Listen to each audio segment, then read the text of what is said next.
안녕하세요. 5분 정도 늦어진다고 말씀드렸는데 지금 좀 더 늦어졌어요. 네, 이제 시작을 하려고 하고요.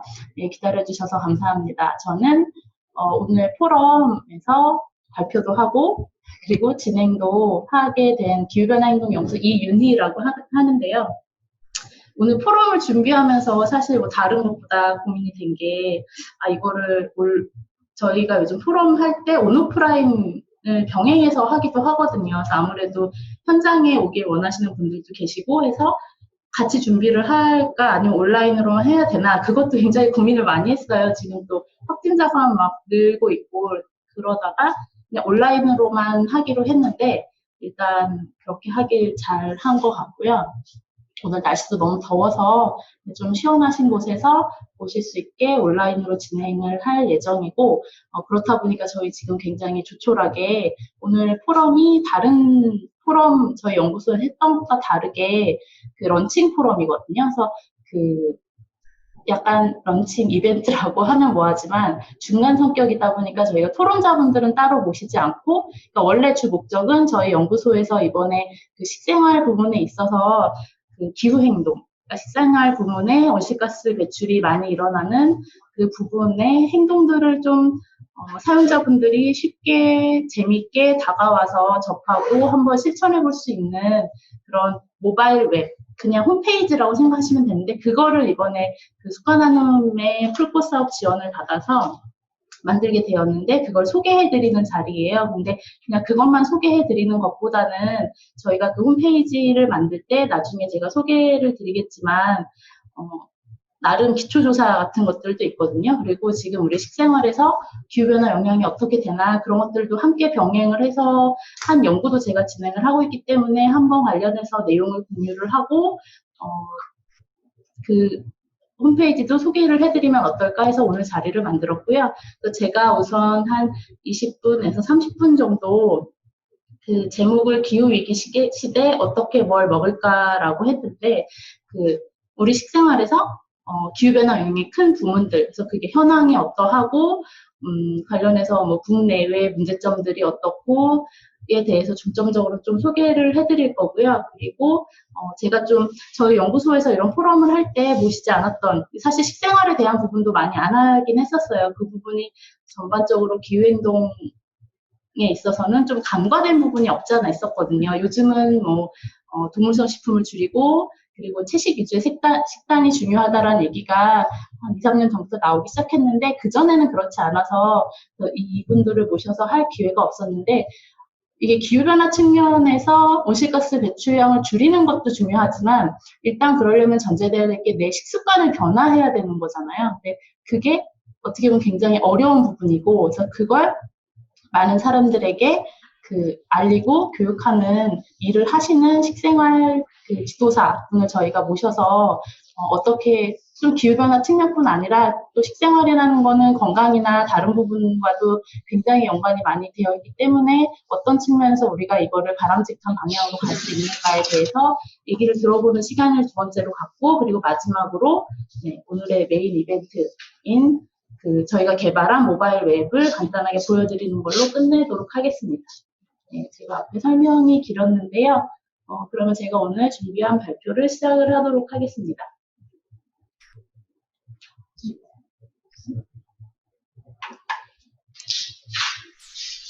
일단 첫 번째는 식생활의 기후변화 영향인데요.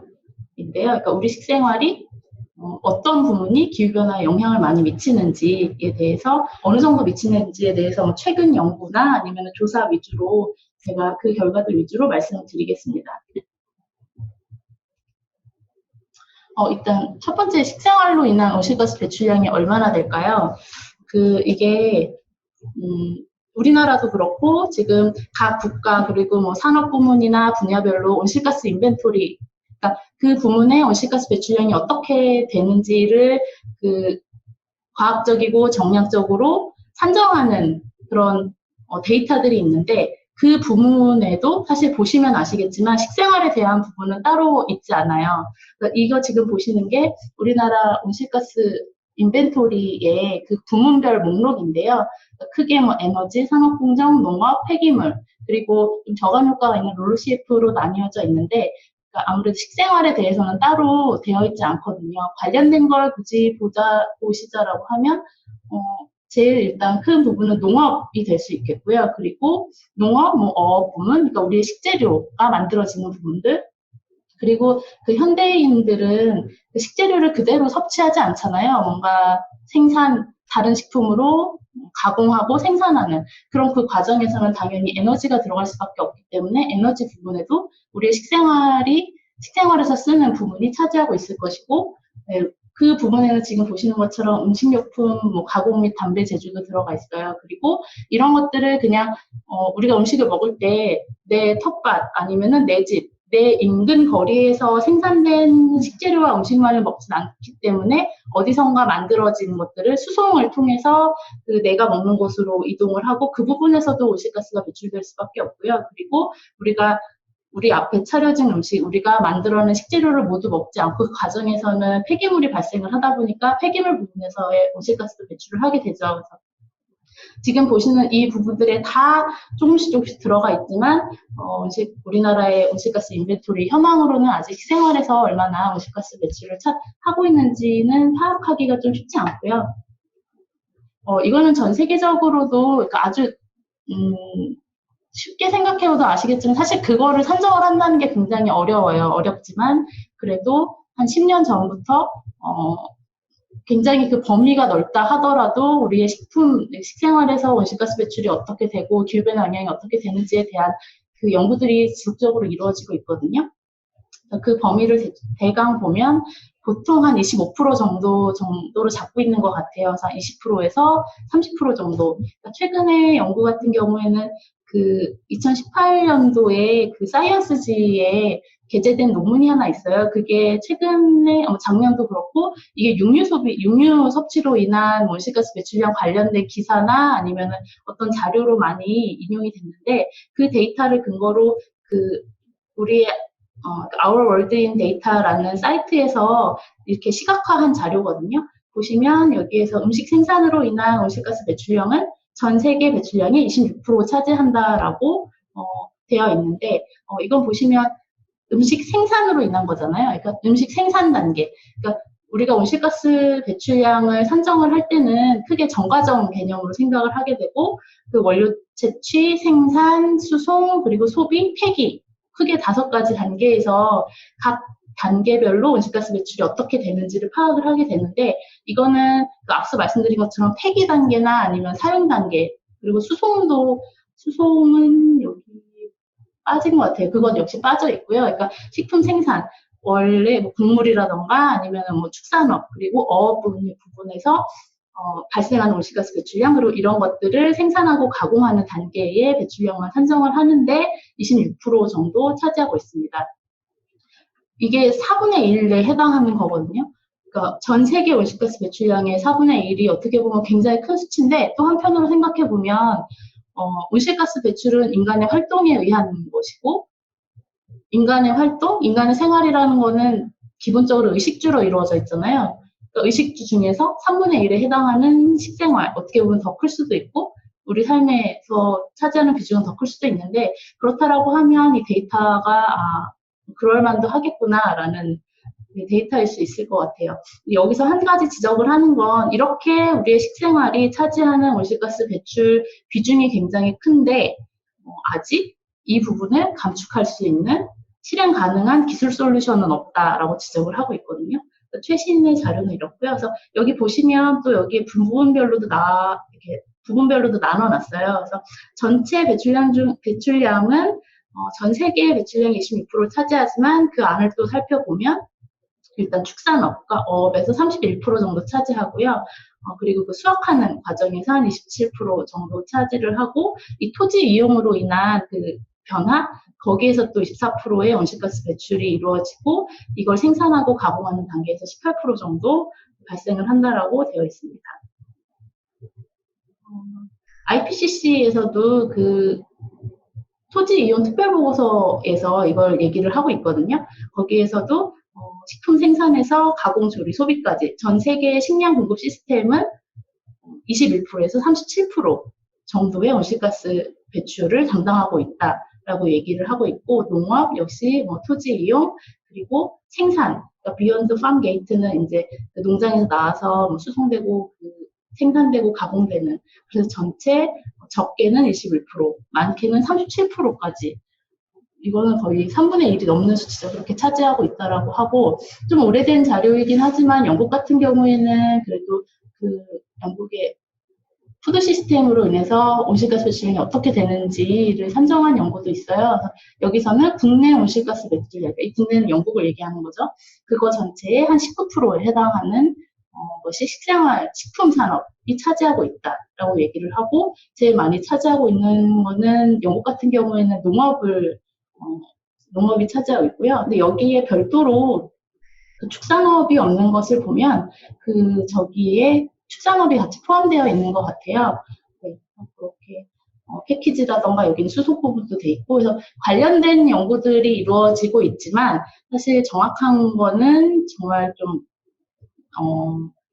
데이터 수집이라던가 그런 것들의 한계로 아직 정확한 수치는 나오지 않았지만, 그래도 대략 한 4분의 1 정도는 우리 전체 온실가스 배출량 중에서 식품이 차지한다라고 보시면 될 것 같습니다.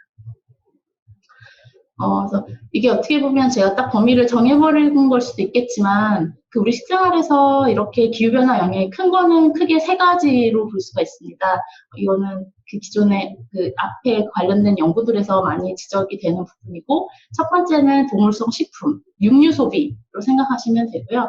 두 번째는 음식 포장재. 이거는 최근에 우리나라에서도 일반 시민들도 굉장히 좀 심각하게 생각을 많이 하시는 플라스틱 문제랑 연결이 되어서 음식 포장재도 굉장히 심각한 문제를 떠오르고 있고, 그리고 또 하나, 음식물 쓰레기의 양이 상당하거든요. 음식물 쓰레기 발생량과 그로 인한 환경 기후변화 영향이 굉장히 심각하고, 그래서 이 큰 3가지로 잡았을 때의 온실가스 배출이라던가 현황이 어떻게 되는지를 살펴보려고 하는데, 일단 첫 번째, 관심이 있으신 분들은 그런 기사를 많이 보셨을 거예요. 그러니까 유엔 식량기구에서 축산업이 차지하는 온실가스 배출량이 이게 좀 보고서가 나올 때마다 좀 달라지긴 하는데, 많게는 18%, 최근 자료는 제가 봤을 때 한 16%, 16.5% 정도 얘기를 하고 있고, 그러니까 그게 축산업과 소고기,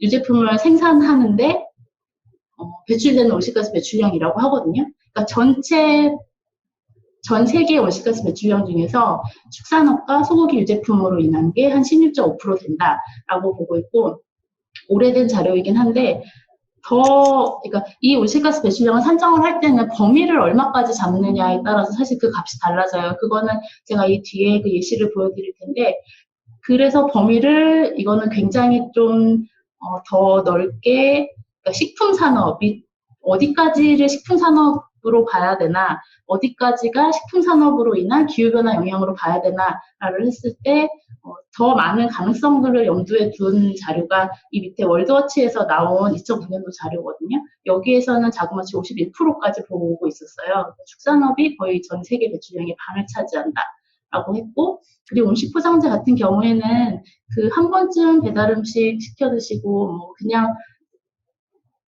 한 번쯤 카페라도 가보고 하신 분들은 다 느끼셨겠지만, 우리가 사용하는 플라스틱의 굉장히 많은 부분이 일회용이고 일회용 포장재고, 그 중에서 또 많이 차지하는 게 음식 포장재다.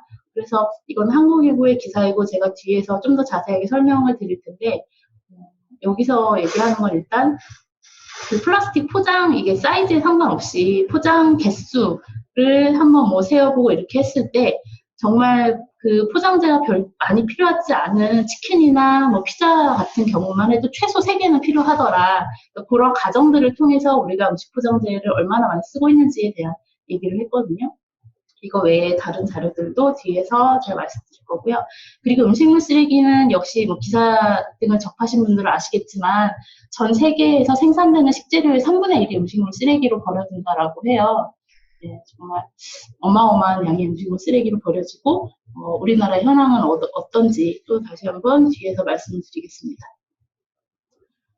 일단 제가 작년에 관련해서 2번 정도 연구소에서 하는 시민정책 포럼이라는 이름에서 했었는데, 그때 밥상의 탄소 발자국이라는 이름으로 했었어요. 그래서 각 식재료의 온실가스 배출량이 어떻고, 그래서 그 메인 식재료가 뭐냐에 따라서 우리가 먹는 음식의 온실가스 배출량이 달라지는데, 다들 아시다시피 소고기가 굉장히 많은 부분을 차지한다. 이건 역시 그 자료이고요. 이것도 Our World in Data에 있는 건데, 식재료의 온실가스 배출량을 봤을 때 정과정으로도 단계별로도 볼 수 있고 전체 배출량도 볼 수 있는데, 여기서는 소고기를 60kg까지 봤어요. 그러니까 이게 또 생산 방식, 이거를 어떻게 토지 이용을 하고 어떻게 하느냐에 따라서 그것도 굉장히 범위가 좀 큰 범위를 갖게 되는데, 여기서는 최대 60kg까지 봤고, 저는 당시에 그 음식의 온실가스 배출량 국내에서 산정한 연구 등에서는 보통 소고기 1kg에 20kg 정도로 잡고 있거든요. 네, 60kg까지 잡았고요. 그리고 같은 반추동물인 양 같은 경우에도 20kg가 넘는 24kg. 근데 여기도 소를 보시면 정과정이 있지만 일단 사육 단계에서 제일 많이 그 온실가스가 배출되는 것을 알 수 있고요. 이게 앞서 제가 온실가스 배출량이라는 건 어떻게 산정하느냐에 따라 다르다라고 말씀드렸는데, 이 축산업의 온실가스 배출량 산정 자료들을 제가 이렇게 말씀을 드리면, 일단 국내 같은 경우에는 그 축산업의 앞에서 말씀드린 우리나라 국가 온실가스 인벤토리에 보면 축산업의 온실가스 배출량이 따로 나와 있어요. 근데 그 비중을 보면 전체의 1.2%거든요.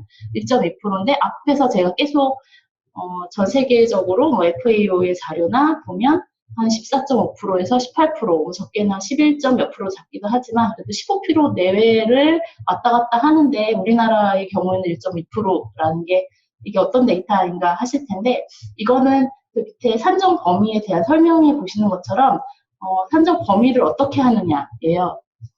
그러니까 일단 축산업의 온실가스 배출은 직접 배출과 간접 배출로 나뉘거든요. 직접 배출은 그러니까 소가 사육되는, 그러니까 소를 예를 들이면 소가 사육되는 환경에서 배출되는 것. 그러니까 거기에 들어가는 에너지라던가 기타 유틸리티라던가 인풋 데이터들은 여기서 감안을 하진 않아요. 그래서 소 같은 경우에는 일단 소를 사육하는 데 있어, 동물을 사육하는 데 있어서는 축산업에서는 장내 발효와 분유 처리 부분에서 직접 배출을 하게 되는데, 그 두 부분에서 메탄과 아산화질소가 나와서 지금 보시는 것처럼 이런 그러니까 그 가축의 종류별로 한 마리가 1년에 얼마의 메탄을 배출을 하고 얼마의 아산화질소를 배출을 하는지에 대한 것만 했기 때문에 이렇게 적게 부수적으로 나온 거고요.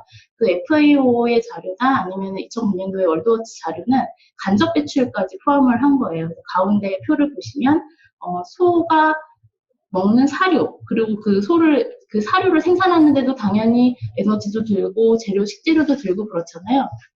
그리고 운송하는 단계에서는 또 어떤 환경 영향, 기후변 영향이 발생을 하는지, 보관하는 단계가 어떤지를 다 한 거고요. 그리고 월드워치 같은 경우에는 범위는 같은데, 이 월드워치 이 보고서에서는 그것에 대한 그러니까 출발이 그거예요. FAO의 산정 범위도 사실 많은 부분을 간과를 했다. 그러니까 좀 더 이 축산업에서는 고려해야 될 것들이 많다라고 해서 그런 것들도 잠적적으로 고려를 해서 51% 이상이다라고 얘기를 하고 있거든요. 그러니까 FAO에서는 호흡 관련해서도 간과된 배출량이 있고, 토지 이용 관련해서도 그렇고, 메탄 배출량은 좀 과소산정이 된 부분이 있고, 과거 대비해서 최근은 당연히 육류 소비량이 증가했기 때문에 그런 부분을 감안을 해서 다른 것들도 함께 그 영향을 봐야 될 것이고, 그리고 할당 오류도 있다라고 해서 51%까지 잡았고요. 그래서 국내 같은 경우에도 사실 이렇게 좀 간접 배출까지 당연히 축산업의 온실가스 배출량이라고 하면 거기에 들어가는 에너지, 사료도 당연히 감안을 해서 해야 되겠지만, 또 자료 수집에 그러니까 보편적으로 타당하다라고 볼 수 있는 대표성 있는 자료를 수집하는 게 굉장히 좀 어렵기 때문에 아직은 안 되고 있는데, 관련돼서 연구들이 그래도 이루어지고 있기 때문에 추후에 나오지 않을까 생각이 됩니다.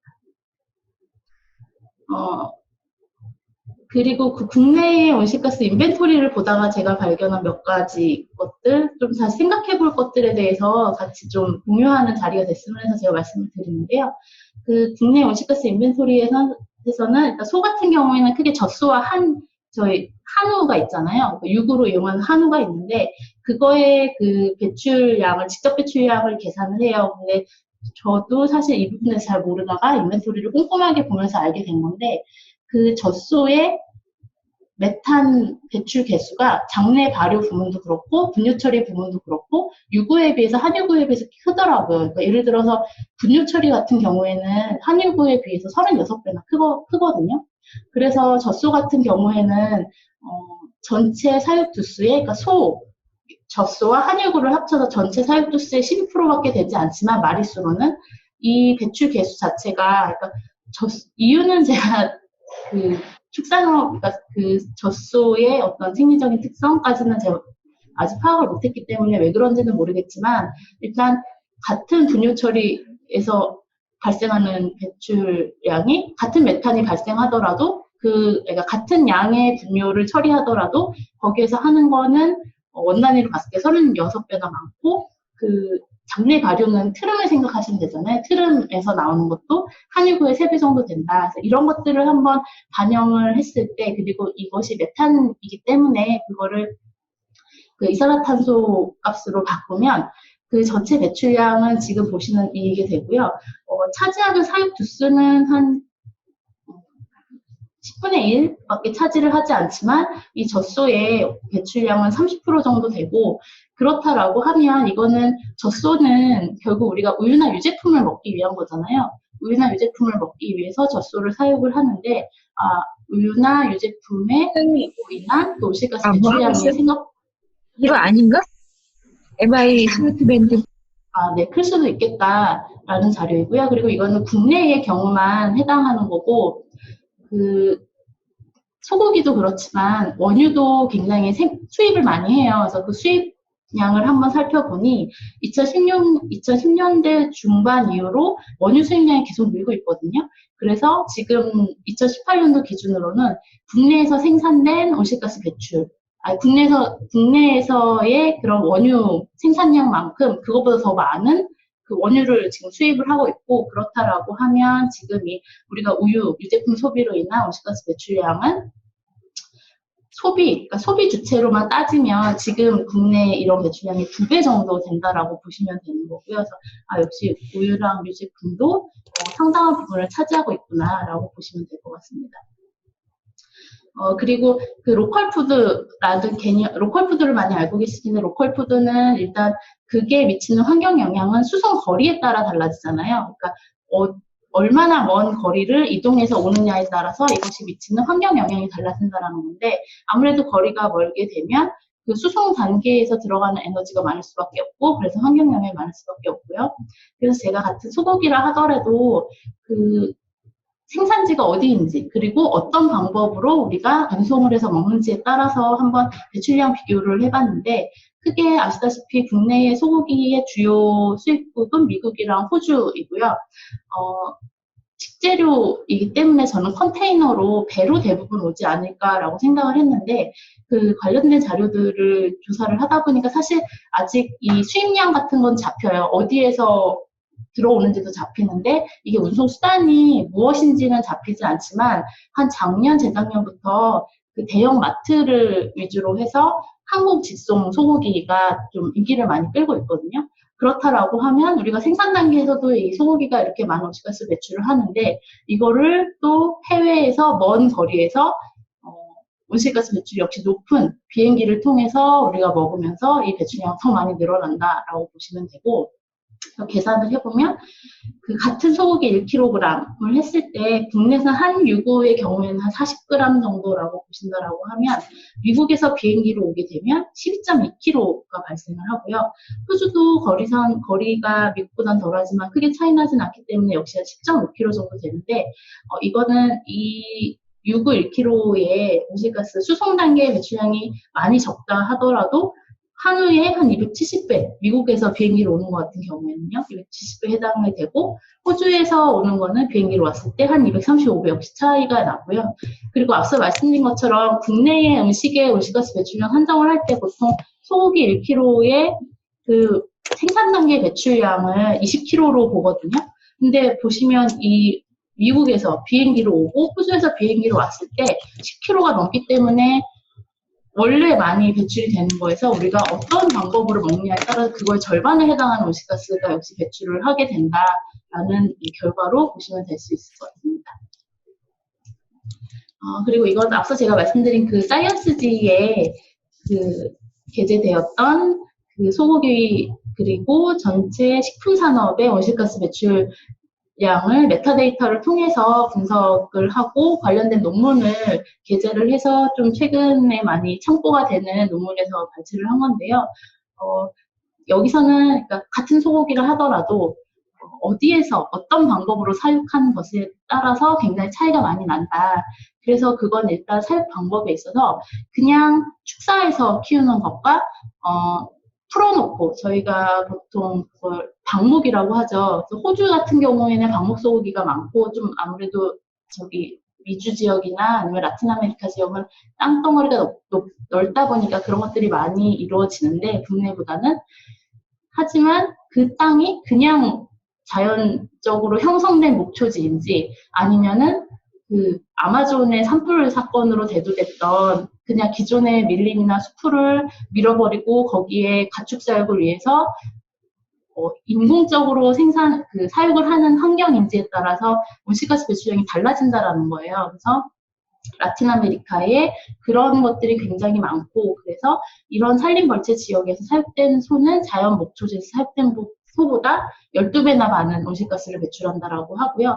그래서 남아메리카의 소고기가 유럽 생산의 소고기에 비해서 온실가스 배출량 3배, 토지 이용은 10배나 차지를 하더라 라고 얘기를 하고 있습니다. 그래서 국내 소고기의 수익 현황을 제가 그래서 봤는데 그래도 어떻게 보면 다행스럽게 국내는 라틴 아메리카에 해당하는 주요 지금 수입국이 이렇게 되거든요. 멕시코에서 수입하는 거는 0.4%에 해당하기 때문에 최대 배출을 하는 그런 사육 환경의 소는 수입하고 있지 않아요. 근데 앞으로 이게 또 어떻게 바뀐다라고 하면 또 여기에 추가적으로 우리가 소고기를 소비하는 데 있어서 환경 영향이 더 커진다라고 보시면 되고요. 그리고 음식물 쓰레기, 시간이 굉장히 빨리 가네요. 음식물 쓰레기 말씀드릴 텐데 이 자료도 아마 보신 분들이 많을 텐데 이게 음식물 쓰레기 처리로 인한 온실가스 배출량을 국가랑 비교를 하면 왜 우리나라도 거의 온실가스 배출량으로는 전 세계에서 한 7번째에서 가끔 8번째, 9번째를 하기도 하고 10위 안에 드는데 제일 많은 나라는 일단 중국이 그다음 미국이잖아요. 근데 나라로 따지면 이 음식물 쓰레기로 인한 게 거의 3번째에 해당된다. 그만큼 많이 배출을 한다라고 보는 거고요. 앞서 말씀드린 것처럼 전 세계 식재료의 3분의 1에 해당하는 식재료가 사람에게 섭취해서 어떤 영향을 주고 그런 것이 아니라 그냥 쓰레기로 버려진다. 이런 데이터는 많이 보셔서 아실 거고 국내 상황을 좀 살펴보면 환경부에서 최근에 음식물 쓰레기 관련해서 나온 지침서인데요. 여기에서는 식품 손실 및 폐기에 대한 개념으로 또 설명을 하는 부분이 있어요.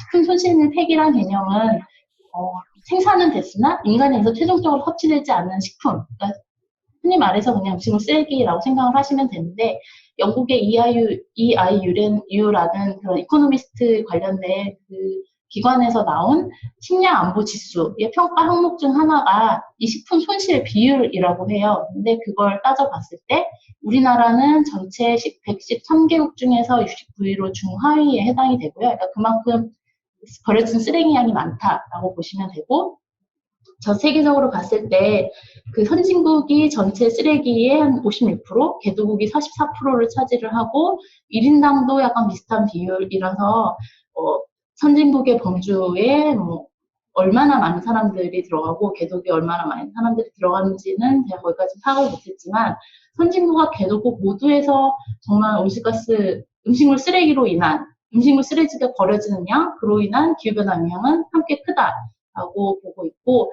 그리고 여기서 한 가지 지적을 하는 건 그냥 이게 버려져서 기후변화에 악영향을 미치고 경제적인 손실이 있는 것뿐만 아니라 식량 위기라는 게 계속 얘기가 되고 있잖아요. 이번에 코로나19 사태에서도 그런 대한 경고가 있고 이 단지 우리가 많은 앞에서 보신 것처럼 앞에서 보신 데이터를 대입을 해서 생각을 하시면 전체 푸드 시스템, 그러니까 우리가 식품을 우리가 먹기 위해서 하는 그런 하는 행동들, 활동들이 차지하는 게 전체 매출량의 25% 가까이 차지하는데 그것을 어떻게 보면 5%는 넘게는 그냥 버려지는 무용지물이 되는 상황이라고 볼 수 있는 거예요.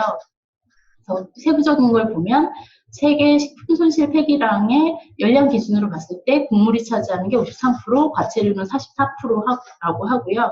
그리고 생산 단계에서 24%, 소비 단계에서 35%, 저장 및 취급 단계에서 24%, 소비 단계에서 좀 많은 부분을 음식물 쓰레기 발생이 이루어진다라고 보시면 됩니다. 이 국내에 여기는 이 음식물 쓰레기로 인해서 온실가스 배출이 얼마 정도 된다라고 1791만 톤 온실가스 배출이 된다라고 환경부에서 제시를 하고 있긴 한데 사실 이것도 좀 더 많은 연구가 이루어져야겠지만 예상하시다시피 워낙 발생량 자체가 많다 보니까 그걸로 인한 온실가스 배출량이 심각하게 늘어나고 있고요. 그 비중을 살펴보면 일단 가정 및 소형 음식점에서 거의 70%가 발생을 해요. 가정 및 소형 음식도 그렇고 그렇다라고 하면 가정에서는 어떤 부분이 제일 많이 차지를 하느냐. 저는 먹지 않은 것들이 많을 줄 알았는데 의외로 조리 과정에서 발생하는 쓰레기가 많다라고 하더라고요. 그래서 지금 보시면 70% 정도 차지를 하고요. 그리고 집단 급식소에서 남기는 비율이 굉장히 많고 절반에 가까운 그리고 음식이 많이 제공되고 그런 웨딩이나 뷔페에서도 한 55% 정도, 음식점은 더 많죠. 68%. 그러니까 음식점에서 잔반을 남기지 말라라는 것이 단지 그냥 음식점의 어떤 그런 수고와 경제적인 이유가 아니라 이게 정말 음식물 쓰레기가 이렇게 많이 발생을 하는구나라는 걸 보실 수 있을 것 같고요. 그러면 이제 마지막으로 음식물 포장재 관련을 해서 말씀을 드리면 이게 앞서 제가 보여드렸던 건데 그 한국일보에서 포장재가 얼마나 많이 나오나라고 그 배달 앱을 기준으로 한번 데이터를 추정을 해본 거예요. 이건 정확한 데이터라고는 볼 수 없고 어떤 식으로 한번 산정을 해봤냐면 일단 배달 앱의 이용자 수는 굉장히 배달 음식 많이 늘어났잖아요. 근데 이 수치로 보면은 정말 어마어마하게 늘어났거든요. 5년 새에 30배 가까이 늘어났어요. 그리고 그래서 최근에 보면 이 배달앱 업계 평균으로 봤을 때 하루에 한 100만 건의 주문 건수가 이루어지고 있는데 앞서 말씀드린 것처럼 가짓수가 많지 않은 것도 최소 3개를 이 포장재를 이런 것들을 쓰게 되고 그리고 이런 반찬 같들이 많은 것들은 족발, 보쌈 이런 거 최소 10개, 많게는 20, 30개까지 쓴다라고 하고 이런 것들을 한번 그냥 단수 곱하기로 해보면 정말 1000만 개 아니면은 배달앱만 봤을 때 전체 배달의 3분의 1이 배달이 차지하는 배달앱이 차지를 하는데 그런 것까지 생각을 하면 정말 3천만 개 이상의 것들이 이런 배달이 활성화되면서 배출을 한다라는 데이터를 볼 수 있었고요. 근데 실제 그 전 세계 데이터도 그렇고 그러면 이런 음식 포장재가 정확하게 얼마나 차지하고 있는지는 아직 관련된 구체적인 조사나 연구가 없어서 그냥 이런 추정에 의해서만 할 수 있는 상황입니다. 이거는 택배 수령 관련돼서 최근에 어떤 보고서인데, 그러니까 그 배달 음식 말고 또 하나 포장재가 많이 발생을 하는 게 택배잖아요. 택배도 배달에 해당하긴 하지만 택배 물량 중에서도 우리가 그렇다라고 하면 무엇이 제일 많이 차지를 하느냐라고 보니 식품이 제일 많이 차지를 하더라고요. 그렇다라고 하면 이것도 역시 이 부분에서 음식 포장재가 굉장히 많이 발생을 할 것이다 라고 생각을 할 수 있고요. 포장재 시장 규모를 한번 봤더니 일단 전 세계적으로 2017년도에 비해서 이건 전망치이긴 한데 그 과거의 추세를 미루어 봤을 때 향후 시장을 전망해 봤을 때 연평균 한 5.4%씩 지금 성장을 하고 있고 그리고 그 부문으로 보면은 뭐 주류용, 음료용, 식품 서비스다 보니까 지금 음료용이 굉장히 많이 늘어나는 걸 볼 수 있어요. 주류용 같은 경우도 그렇고 같고 다른 부분도 비슷하긴 한데 이분이 여전히 그러니까 과거에도 많았고 여전히 많이 증가하는 걸 볼 수 있고요. 근데 이 포장재의 그 성상을 비교를 해보니 역시 우려했던 대로 음식 포장재의 한 70% 이거는 이 시장 규모이기 때문에 요거를 저희가 비중으로 봤을 때는 70% 정도가 플라스틱에 해당이 되거든요. 그러니까 금속 같은 경우에는 뭐 캔을 볼 수가 있겠는데 이런 거는 아무래도 재활용성이 좋다 보니까 네, 그렇지만 플라스틱 같은 경우에는 사실 우리가 분리수거를 열심히 하고 하긴 하지만 재활용이 굉장히 어렵다라는 것들은 일반 분들도 많이 그동안에 언론 보도를 통해 알고 계시잖아요. 그렇게 어려운 플라스틱 한 번 쓰고 버려지는 게 거의 70%에 해당한다. 전 세계적으로 그렇게 보시면 되고요. 국내도 상황은 비슷해서 연평균 그런 서비스 포장의 규모는 한 5.3% 정도 되고 플라스틱이 역시 한 60%, 63% 정도 차지를 하고요. 여기 보시면 이 전 세계 플라스틱 생산량 중에서 1회 사용하는 게 계산을 해보면 60% 정도 되거든요. 한 번 쓰고 버리는 플라스틱이 70% 정도 그렇게 역시 되고 있고 그 중에서 상당 부분을 앞에서 뭐 그런 택배 물량이라던가 그런 데이터로 미루어 봤을 때 음식 포장재가 차지할 것이다 라고 볼 수 있고요. 그렇다면 좀 더 우리 현황이 어떤지 한번 살펴본 자료인데 일단 육류 소비 관련해서 예상하시다시피 우리나라 육류 소비량은 지속적으로 늘고 있습니다. 늘고 있고 그리고 전 세계 그 육류 소비량을 봤을 때 아무래도 서부에 그런 고기를 많이 먹는 미국이나 호주나 아니면 여기는 빠졌는데 러시아 쪽 나라보다는 많이 먹진 않지만 과거에 비해서 많이 먹고 또 하나 특이할 점으로는 돼지고기 소비량이거든요. 돼지고기 소비량이 전 세계에서 중국이 가장 많아요. 중국이 가장 많은데 우리나라도 비슷하게 큰 차이가 없어요. 1년에 한 30kg 정도? 네, 그렇게 먹고 있거든요.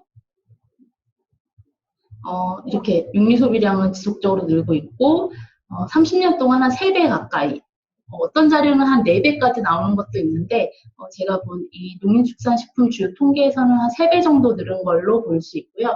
그리고 여기 좀 이게 수치가 잘못됐는데 이건 퍼센트가 아니고 배인데요. 그러니까 전체 2.7% 늘었고 닭고기 3.6%, 돼지고기 2.3%, 소고기 3.1% 이렇게 늘었습니다. 좀 예전 데이터긴 하지만 그렇다면 대한민국 국민 1명 그리고 약간 연령별 성별로 1인당 얼마나 먹을까를 좀 살펴봤는데 관련된 역시 이것도 데이터를 선정하기가 쉽지 않아서 그나마 최신 연구가 2014년도 자료가 있어요. 2016년도에 식약품에서 나온 거고 데이터는 2014년도 데이터이기 때문에 이렇게 됐는데 보통 그 전체 하루에 한 70g 정도의 고기를 먹고 아무래도 예상하시다시피 남자가 여자보다 한 1.6배 정도 더 많이 먹고 있고요. 많이 먹는 사람은 역시 20대 남성이 전체 평균의 2배 정도에 해당하는 112g을 먹고 있고 이거는 외국의 권장 수준보다 높다라고 해요.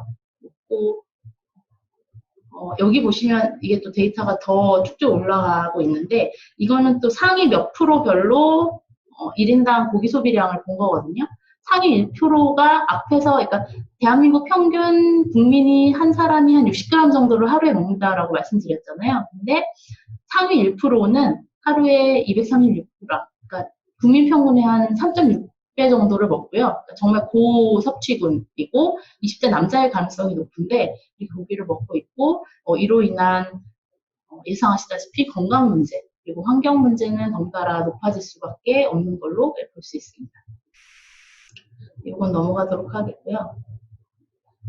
그래서 보시면 그 에너지나 지방 과잉 섭취자 분류를 보면 필요 이상보다 그러니까 이것의 의미는 뭐냐면 에너지 섭취량이 필요한 것의 125% 이상이면 그 좀 과잉 섭취자라고 보거든요. 과잉 섭취자는 역시 30대 남자, 40대 남자, 20대 남자한테서 많이 나타나고 있고 보시는 것처럼 남녀의 차이도 크고 전체 평균에 비해서도 20대 남자, 30대 남자, 40대 분들까지 굉장히 많이 좀 과잉 섭취를 하시는 걸로 나오고 있습니다. 그리고 제가 이 데이터를 보면서 좀 재밌었는데 또 이게 그 질병관리본부에서 국민 건강 영양 조사를 하면서 나온 데이터로 본 것인데요. 그 전체 에너지 그리고 그러니까 주요 영양소가 있잖아요. 일단 전체 에너지, 열량이 있고 뭐 단백질, 지방, 탄수화물이 있는데 전체 에너지를 우리는 보통 어떤 음식에서 먹나를 보고 지방은 그러면 어떤 음식에서 먹나를 보았더니 보시는 것처럼 이제 이 남자 여자인데요. 남자분들 거의 전체는 상위 5% 안에 닭튀김, 그러니까 닭튀김 강정이라고 치킨이라고 생각하시면 될 것 같아요. 치킨, 삼겹살이 차지하고 있고 보시면 다 차지하고 있죠. 여자분들도 상위에 있고 이거는 전체 열량에 해당하는 거고 지방으로만 보면 남자분들 같은 경우에는 65세 이상을 빼놓고는 거의 다 모든 분들이 삼겹살과 닭튀김으로 지방 섭취를 하시거든요. 여자분들 상황은 비슷하고 이렇게 우리가 돼지고기랑 앞서 말씀드린 것처럼 그리고 치킨 소비량이 굉장히 늘은 걸로 보였는데 닭 소비량 그것도 이런 것과 무관하지 않다라고 보시면 되고요.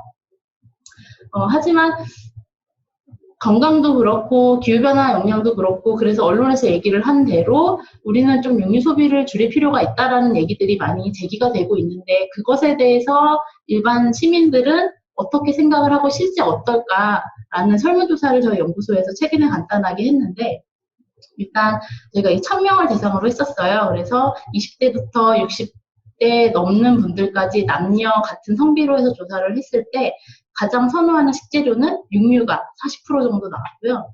압도적으로라는 표현이 있는데 이렇게 나왔고 그 식재료를 선호하는 이유는 1위가 맛있어서 역시 고기의 맛 때문에 고기 섭취를 그러니까 육류를 선호한다라는 답이 가장 많았고요.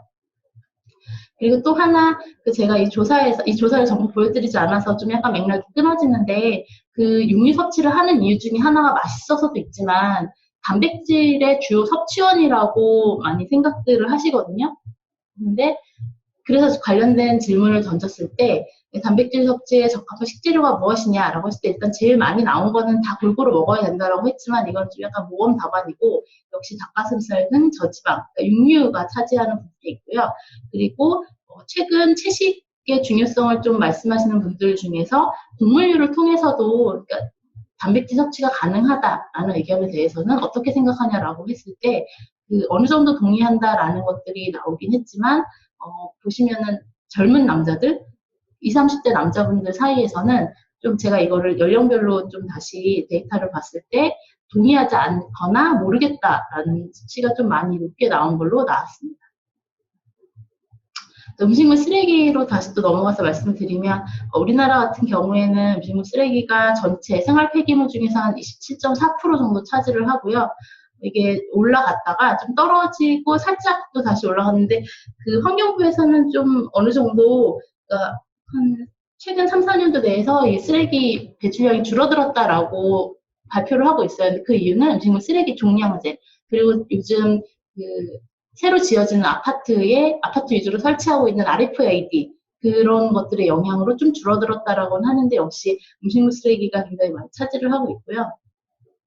1인당 식품 공급량을 1.5kg, 그러니까 국민 1인당 식품 공급량을 1.5kg로 봤을 때 음식물 쓰레기가 한 0.3kg가량 발생을 하더라. 그러니까 우리가 먹는 음식, 그러니까 한 사람에게 공급되는 구입하는 이라고 볼 수 있는데 우리에게 주어지는 음식 중에서 한 20% 정도는 음식물 쓰레기로 버린다라고 보실 수 있고요.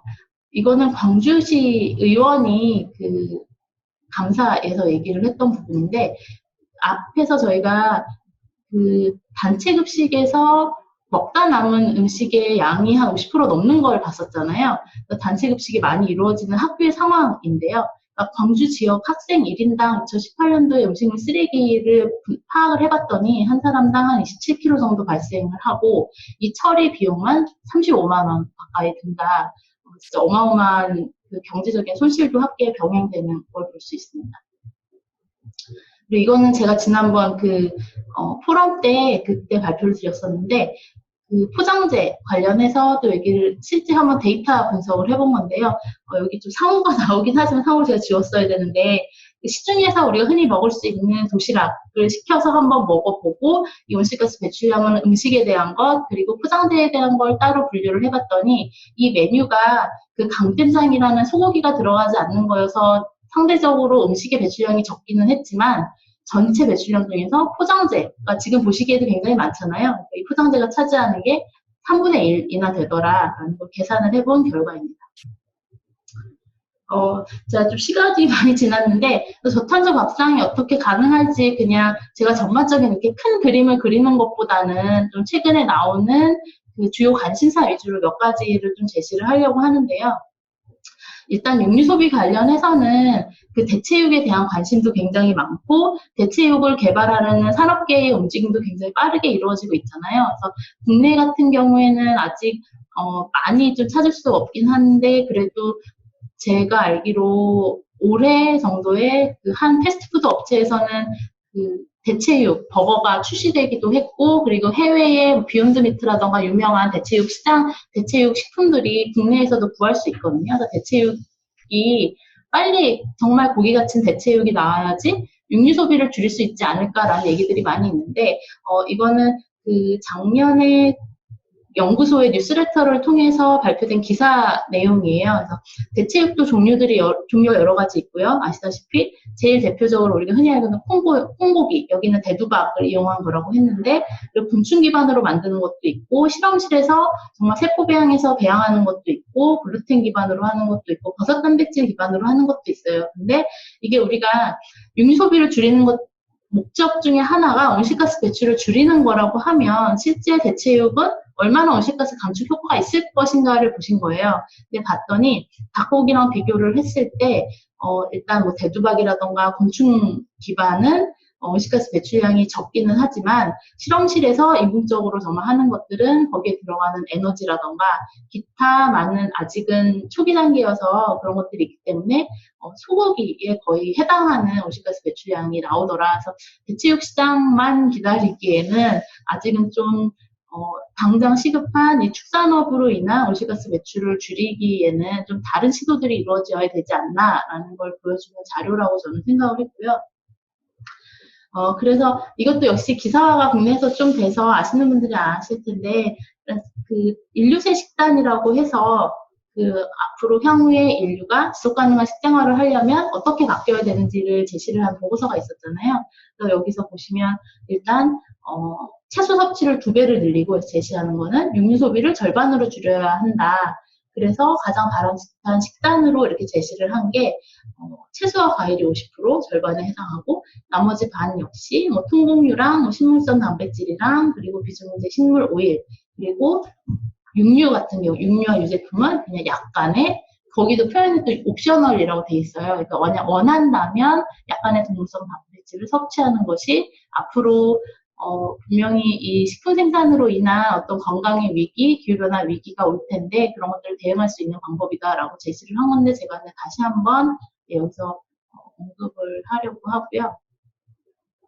그리고 포장재 관련해서는 최근에 가장 그래도 긍정적으로 볼 수 있는 좀 그래도 다행스러운 뉴스 중에 하나가 일회용컵 보증금제가 지난 5월에 다시 부활하는 걸로 결정이 됐죠. 그래서 원래 이 보증금제가 없었던 걸 만든 게 아니라 있었는데 이것이 폐지가 되었다가 다시 부활을 한 건데요. 그러니까 일회용 컵이 사실 그동안 그 자발적 협약을 작년부터 하면서 일회용 컵이 많이 줄었었어요. 그 대형 아무래도 카페 같은 데서 좀 먼저 시작을 하고 그래서 많이 줄었었는데, 이게 카페를 이용해 보신 분들은 아시겠지만 코로나 그 전염의 위험 때문에 한시적으로 이게 좀 다시 완화가 됐거든요. 그래서 이 보증금제가 통과되지 않으면 어떡하나 걱정들을 많이 했는데, 다행히 2012년도 6월부터 시행을 하기로 했고, 근데 아직 이 앞서 보신 그런 많이 데이터, 그리고 실생활에서 많은 분들이 실제로 플라스틱 포장재 너무 심한데? 라는 상황에 비춰봐서는 2022년이 좀 많이 남아서 걱정스럽긴 하지만, 그래도 그 전에 꼭 법이 시행되지 않아도 다시 좀 코로나19가 안정화가 되면은 자발적 협약이라던가 시민들의 참여로 다시 좀 더 줄일 수 있었으면 하고요. 그리고 저희가 이 포장재 관련해서 또 하나 어렵지만 한번 해보자라고 얘기를 하는 것들이, 배달이나 아니면 포장을 아예 안 할 수는 없으니 그런 것들을 좀 재사용 가능한 것들로 바꿔보자라고 해서 일부 요즘 뭐 새우 배송으로 유명한 뭐 그런 업체들, 그런 식품을 배송하는 업체들은 다회용 용기를 쓰기도 하고는 있지만, 개인이 또 그런 식품 용기를 갖고 다녀라 라는 것들이 굉장히 좀 어려운 걸로만 얘기를 했는데, 이거는 오늘 건데요. 그러니까 카카오에서 이렇게 재사용 가능한, 그것도 이 소재가 재활용 페트병을 재활용해서 만든 도시락 가방 같은 것들도 한번 우리 사용을 해보자라는 이런 시도들도 있고요. 그리고 음식 쓰레기 종량제로 인해서 우리나라의 음식물 쓰레기가 줄었다라고는 하지만 여전히 많이 발생하고 있고, 그것에만 기댈 수는 없거든요. 그래서 앞에서 그 먹은 음식, 먹다 남은 음식도 있지만 조리 과정에서 굉장히 많은 음식물 쓰레기가 발생을 하고, 특히나 우리나라 같은 경우에는 대형마트의 경우에는 하루 지난 식자재 같은 경우에는 어떤 상품 가치가 떨어지기 때문에 그냥 폐기하는 경우, 폐기한다라고 해요. 그리고 역시 상품성이 떨어진다라는 이유로 흔히 그 못난이 식재료, 이게 좀 모양이 예쁘지 않거나 그런 것들도 그냥 다 버려지는데, 그 접하신 분들 많겠지만 최근에 뭐 일부 셰프분들 그런 분들이 팝업 레스토랑을 열어서 그런 그냥 모양만 좀 이상할 뿐이지 맛이나 영양에는 전혀 이상이 없는 그런 식재료를 이용해서 음식을 조리하기도 하고, 이거는 영국의 경우인데 이런 버려지는 곡물류, 빵류 이런 것들로 맥주를 만드는 그런 시도들도 있고, 여기 보시면 이렇게 환경부에서도 식품 관련 업체들과 함께 짜투리 음식을 이렇게 활용을 하자라는 것들을 많이 확산하기 위해서 이런 것들도 하고 있고요. 그래서 음식물 쓰레기 종량제 이것뿐만 아니라 이 음식물 쓰레기 문제는 좀 다각도로 시도를 해야지 해결이 되지 않을까 생각을 합니다. 시간이 너무 많이 지나서 네, 일단 제 발표는 여기서 마치겠습니다. 네, 감사합니다. 시간이 많이 지나서 지금 지도관 님께서 너무 많이 기다리셨거든요. 그리고 제가 바로 소개를 해드리고 네, 자리를 옮겨서 본 강연을 듣도록 하겠습니다. 일단 오늘 모신 분은 식생활교육 인천 네트워크의 백남정 상임 대표님이시고요. 앞에서 제가 소개해드린 것처럼 꼭 기후변화 문제뿐만 아니라 우리의 식생활을 어떻게 하면 좀 더 바람직하게 바꿀 수 있는지 좀 재밌는 얘기를 듣는 시간을 갖도록 하겠습니다. 안녕하세요. 저는 식생활교육 인천 네트워크 대표, 상임대표 백남정입니다. 저의 별명은 꿈꾸는 달팽이입니다. 제 달팽이라는 별명은 저의 어떤 삶의 철학에 대한 이야기고요. 그 다음에 꿈꾼다는 건 제가 왜 이런 식생활교육이라고 하는 먹거리 운동을 하고 있는지에 대한 고민을 앞에 붙인 것입니다. 제목을 먼저 받았을 때 우리는 앞으로 어떻게 먹어야 할까라는 제목을 받았을 때 제가 고민을 했습니다. 그러면 지금은 무엇을 먹고 있지를 알아야지 앞으로 무엇을 먹어야 될지에 대한 해답이 나올 거고요. 그 다음에 어떻게라는 단어를 들으면서 무엇을 보다 어쩌면 저게 더 중요하지 않을까 하면서 어떻게라는 단어 속에는 어쩌면 철학에 대한 이야기가 담겨져야 되지 않을까. 그래서 결국 앞으로 우리는 어떤 철학을 가지고 무엇을 선택할 것인가가 제가 주로 말씀드릴 이야기입니다. 앞에 박사님이 주로 수치로 보는 것들에 대한 이야기를 했다면 저는 경험적으로 우리가 느끼는 것들에 대한 이야기를 풀어보겠습니다. 먼저 재미난 문제를 시작할 건데요. 초등학교 1학년에서 빼기를 배울 때 선생님이 말씀하셨습니다. 여러분, 사과가 5개 있었는데 남정이가 2개를 먹었습니다. 남은 사과는 몇 개일까요? 이렇게 질문했는데 학생이 2개라고 대답을 했어요. 님 선생님께서 틀렸다라고 얘기하지 않고 왜 그렇게 생각하니 하고 한 번 더 질문하셨는데 이 아이의 대답이 재밌어서 웃으셨대요. 아이는 뭐라고 했을까요? 한 5초만 생각해 보시겠어요? 네, 정답은 아이가 한 말. 근데요, 우리 할머니가요, 먹는 게 남는 거랬어요. 이렇게 대답을 했다고 합니다. 혹시 이런 말 들어보셨나요?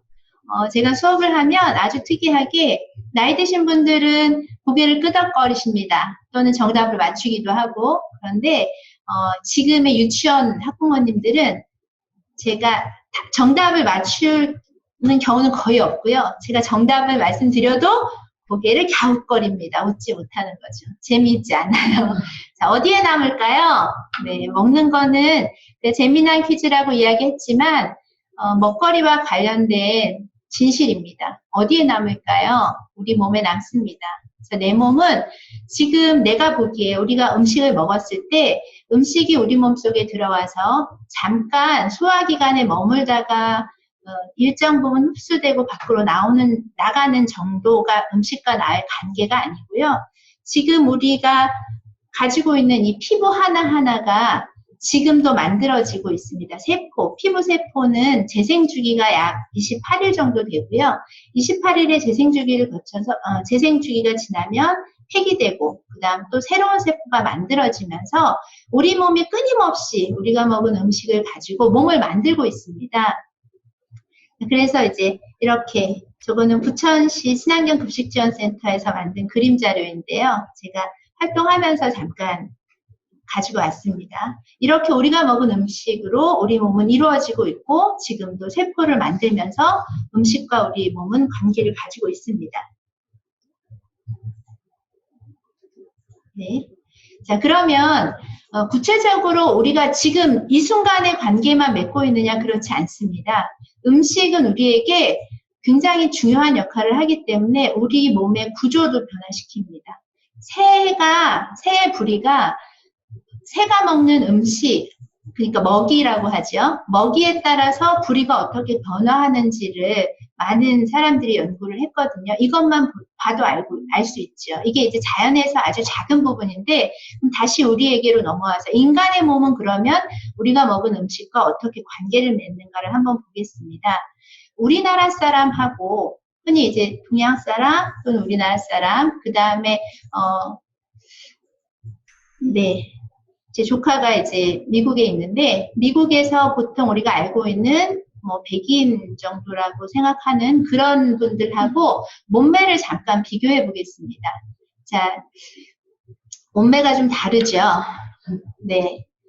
어떻게 다른가요? 저는 그 몸매 안에 장의 길이가 숨겨져 있거든요. 저는 이렇게 사람을 딱 보면 그분의 장의 길이를 대충 가늠을 합니다. 제가 투시력이 있어서는 아닙니다. 자, 비밀을 알려드리면 여러분들도 금방 알 수 있을 겁니다. 장이 긴 사람들은 허리가 깁니다. 상대적으로 다리가 짧다는 얘기죠. 우리가 알고 있는 그 뭐 비너스의 몸매 이런 것들은 사실 서양 음식을 먹는 사람, 약간 육식을 먹는 사람에게 더 적당한 몸매입니다.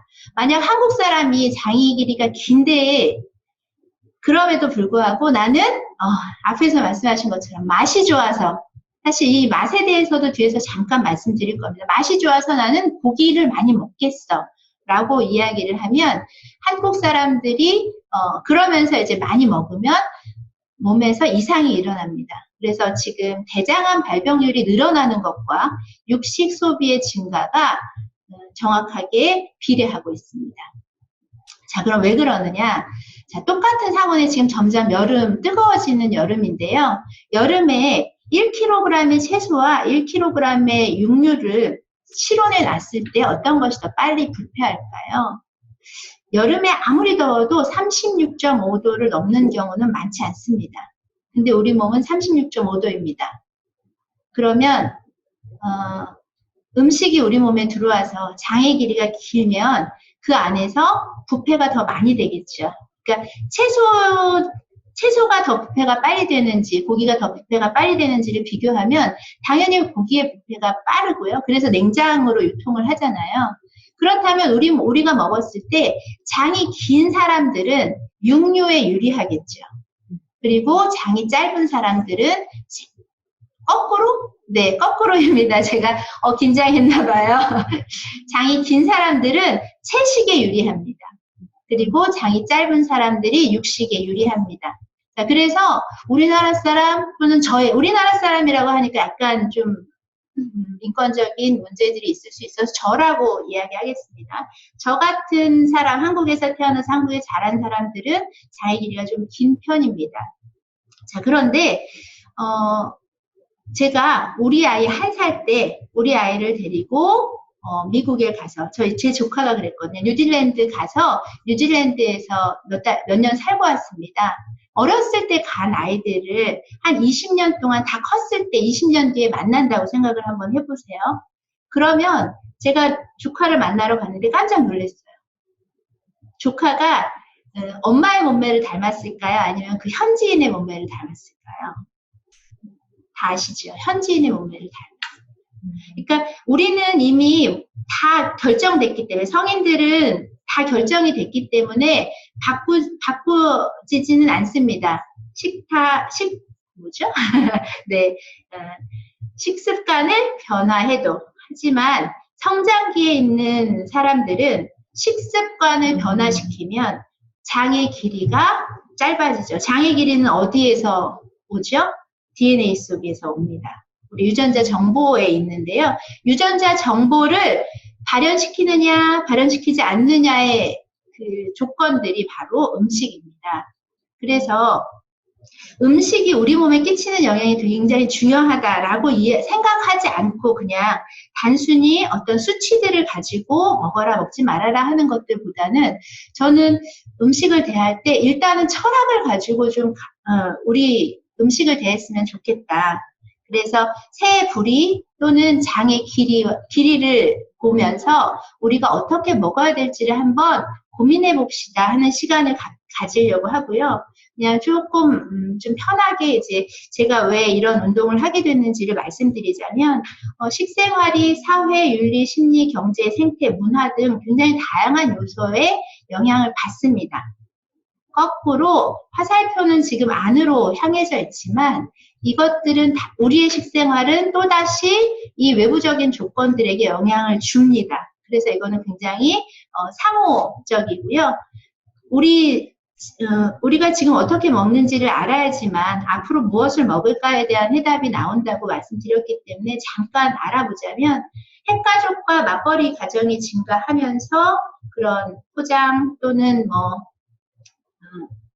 외식 또는 그 배달 이런 것들이 증가하게 됐고요. 그 다음에 식생활 패턴의 변화로 생활습관병이 증가했습니다. 이게 육류 소비와 좀 연관이 있는 대목이고 마지막으로 가공식품의 증가와 포장 쓰레기, 이게 그 앱을 통한 배달 음식이 아니고 그 택배를 통한 배달 음식들 이런 것들과 관계가 있죠.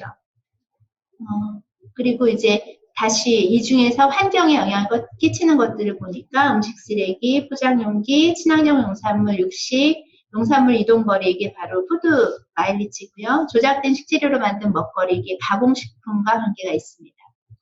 자, 제가 이 운동을 하면서 최근에 가장 많이 받는 질문이 이겁니다. 결론적으로 2시간짜리 수업을 끝내고 여러분 혹시 질문 있나요? 하면 저한테 질문하는 게 선생님 크릴오일을 먹을까요? 먹지 말을까요? 요즘 핫한 이슈인데 자, 요즘 어떤 대답이 나오고 있나요? 얼마 전에 뉴스에서 먹지 말아야 된다라는 이야기까지 들었는데 사실 우리가 얼마나 우리의 먹거리 이기심을 위해서 환경을 파괴하는가를 극명하게 보여주는 이 상품이 바로 크릴오일입니다. 그러면 어떻게 먹어야 되는지 저는 먹지 말라고 얘기해야죠. 첫 번째, 환경을 위해서. 두 번째, 개인의 건강을 위해서. 환경을 해치는 것이 개인의 건강과도 밀접한 관련이 있습니다. 그래서 제가 하고 있는 식생활교육 운동은 지속가능한 식생활이고요. 이 식생활 운동을 하게 된 배경은 전에 우리가 가난했던 시절에 음식이 절대적으로 부족했던 시절에는 영양중심 교육이었습니다. 그리고 이제 먹거리들이 좀 공장에서 나오기 시작하는 시기들을 거치면서 식품 안전에 대한 관심이 늘어났고 마지막으로 요즘에는 그런 것들을 하다 보니 별로 개선이 되지 않더라. 지금 이제 바로 앞에서 박사님이 얘기한 거랑 조금 비슷한데요. 아이들의 잔반율이 생각보다 많은데 줄지 않더라. 그래서 저희가 어떤 실험을 했냐 하면 잔반율이 가장 많이 나오는 채소가 버섯입니다. 채소 중에 하나가. 그래서 이제 버섯을 가지고 저희가 실험을 했는데요. 4학급이 있는 학교에 가서 동학년의 4학급 중에 2학급은 오전에 버섯에 대한 오감 수업을 했습니다. 오감 수업이라는 건 어떤 거냐 하면 식재료를 만지고 놀고 마지막으로 식재료가 가지고 있는 생명에 대한 소중함을 느끼게 하는 수업입니다. 그런 수업이 끝나고 점심을 먹은 아이들, 그 다음에 2학급의 아이들은 아무런 식생활 교육을 받지 않고 점심을 먹었을 때 이 식생활 교육을 받은 아이들과 받지 않은 아이들의 잔반율이 아주 현저하게 차이가 났습니다. 특히 버섯 부분에서. 그래서 우리가 알기 위해서 모르면은 알아야 되는 단계가 있고요. 알고 나서 실천하는 단계에서는 철학이라는 것이 들어갑니다. 안다고 모든 것들이 다 실천과 연결된다고 생각하지는 않습니다. 특히 요즘 같은 경우에. 그래서 제가 말씀드리는 먹거리 운동은 수치보다는 철학에 대한 이야기인데요. 그렇다면 왜 먹을까를 먼저 좀 고민을 해야 됩니다. 왜 먹을까요? 생명을 유지하기 위해서. 그런데 여기서 한번 고민해 봐야 됩니다. 나의 생명을 유지하기 위해서 다른 생명을 함부로 대해도 될까? 내가 굳이 그 크릴 오일을 먹으면서 북극에 그것을 먹던 다른 생물들에게 먹이를 빼앗아 오지는 않을까에 대한 고민을 해야 됩니다. 그리고 두 번째로 내 생활을 조금 들여다보셔야 됩니다. 장은 어디서 보는지, 또는 장 볼 때 선택의 기준은 무엇인지, 그리고 마지막으로 나의 소비가 곧 투표가 되고 있다는 것들을 인식하고 있는지. 자, 여러분들은 투표하셨나요? 네. 그리고 투표장까지 그 귀찮은 시간, 투표장까지 가서 기다려서 왜 투표를 하고 나오시나요? 여러분이 지지하는 사람들이 우리나라에서 여러분의 생각대로 우리나라를 바꿔주기를 원하는 거잖아요. 나의 소비가 그런 역할을 합니다. 내가 어떤 것들을 선택하느냐가 결국 그 상품들이 우리나라에서 얼마나 인정을 받고, 또는 우리 미래의 아이들이 정말 모든 사람들이 좋다고 이야기하지만 그것들을 팔지 않으면 아무도 접할 수 없습니다. 제가 아주 특별한 경험을 했는데요. 초등학교 아이들에게 이제 음식 첨가물에 대한 이야기를 수업을 막 했습니다. 이제 특별히 어떤 제품을 이야기하는 것이 적절한지는 잘 모르겠으나 저의 경험이니까 그냥 들어주시기 바랍니다. 딸기 우유 안에는 딸기가 들어있지 않습니다. 딸기 우유 안에 들어있는 것은 향과 단맛과 그리고 색소입니다. 제가 아이들에게 이제 여러분 뭐 재밌는 실험을 하나 할까요? 아니면 제가 마술을 보여줄까요? 이렇게 좀 흥미를 끈 다음에 다 만들어주고 나서 아이들에게 어떻게 생각하느냐라고 물었을 때 아이들이 이런 대답을 했습니다. 그런 나쁜 걸 어른들이 왜 만들어요? 이거는 어른들에 대한 책임입니다. 또는 어른이라고 제가 이야기를 했지만 결국은 우리 사회를 움직일 수 있는 많은 사람들의 책임의식으로 규명할 수도 있습니다. 자, 그런데 힘없는 아이들에게 우리는 식생활 교육을 하죠. 잘 선택하라고. 너희들의 소비가 중요해. 사실은 소비가 중요하긴 하지만 소비 이전에 힘을 갖고 있는 사람들이 잘 만들어야 되는 게 맞습니다. 구조를 만드는 거죠. 그래서 박사님들은 데이터를 통해서 구조를 만들려고 하시는 거잖아요.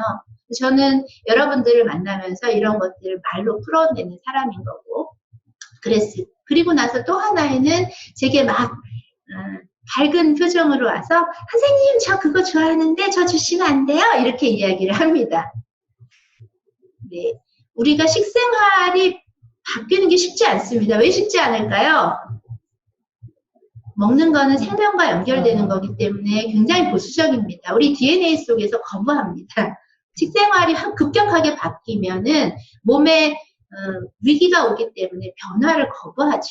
그래서 아이들은 익숙한 것들을 좋아하지요.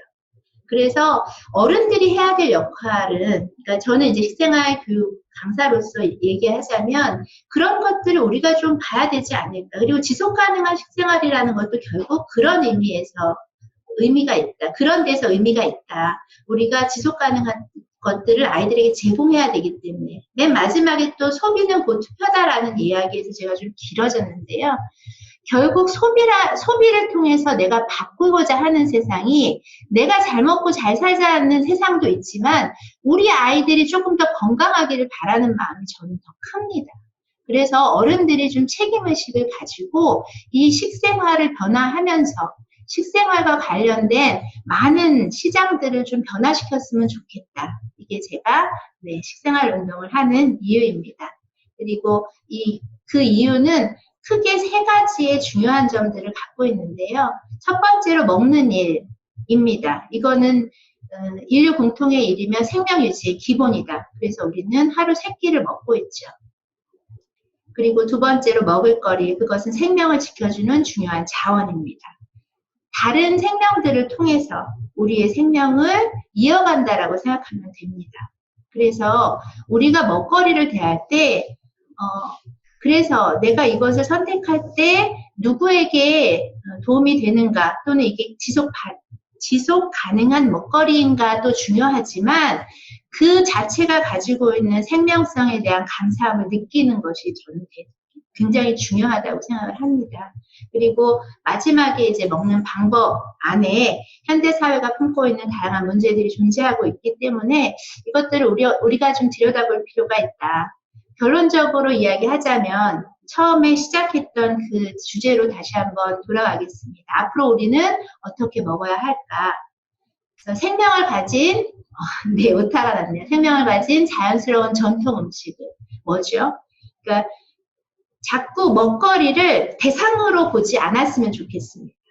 우리가 버섯은 영양소를 가진 중요한 음식이라고가 아니고 오감으로 버섯을 가지고 아이들을 만나게 했을 때 아이들이 버섯의 소중함을 느끼고 버섯의 잔반율을 줄일 수 있었던 것처럼 우리가 먹거리를 대하는 태도가 좀 바뀌어야 된다.